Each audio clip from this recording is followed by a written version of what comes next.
Well, hello, friends. We are coming to you today from the desert of Arizona. Such a beautiful place.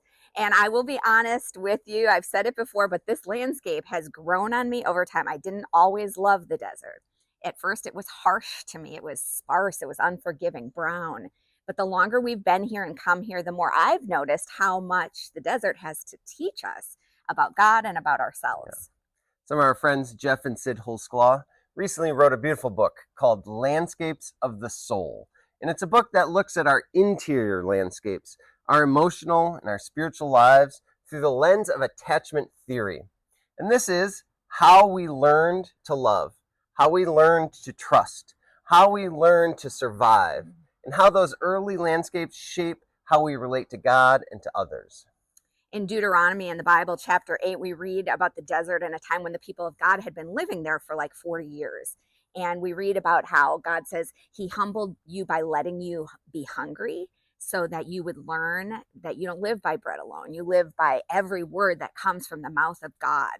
And that passage kind of reframes the wilderness, the desert, not as punishment, but as formation, that God allows us lack. He allows us lack, not to abandon us, but to teach us. And it's kind of this echo of things to us. So Moses was standing right on the edge of the promised land, and he said, remember the long way God led you through the wilderness, not to shame them, not to scare them, but to remind them that the desert wasn't a mistake. It wasn't a detour. It was a teacher. And God let them hunger and then met them with manna, just enough for the day, no more, no less, so that they could learn something. They can learn not through abundance, but through scarcity, not by stockpiling or controlling, but by trusting God. And so maybe that's true for us too. The places that feel most stripped down are often the places where God is teaching us that God is enough. So true. Another book that we have loved for years explores landscapes in a different way, but it's deeply connected to this theme. It's called The Solace of Fierce Landscapes by Belden Lane. And Lane writes about deserts and mountains, what he calls fierce landscapes. They're places that don't coddle you, places that don't rush to comfort you, places that are just indifferent to your ego. But strangely, these are places that are tender with your soul. And maybe some of you find yourself in that landscape today. Yeah, Lane suggests that these landscapes strip us down. They remove the noise, the pretending, the illusion that we're in control. And in doing so, they make space for truth, for honesty, make space for God, not as an idea, but God as a presence. And when we're standing here in the desert, I can see how much this mirrors our inner lives, that there are seasons when our souls feel lush and green and seasons where they feel dry or bare, or maybe exposed a little bit.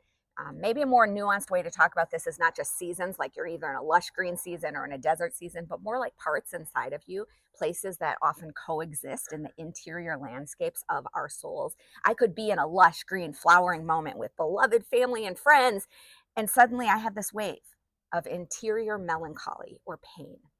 And we're so tempted to think in those moments, something must have gone wrong. But what if the desert and those moments inside us isn't a failure, but more like a teacher? Yeah, and what if God does some of God's deepest work, not in abundance, but in enough? Both of these books kind of remind us of something essential, that our spiritual lives are shaped by landscapes, external landscapes, internal landscapes.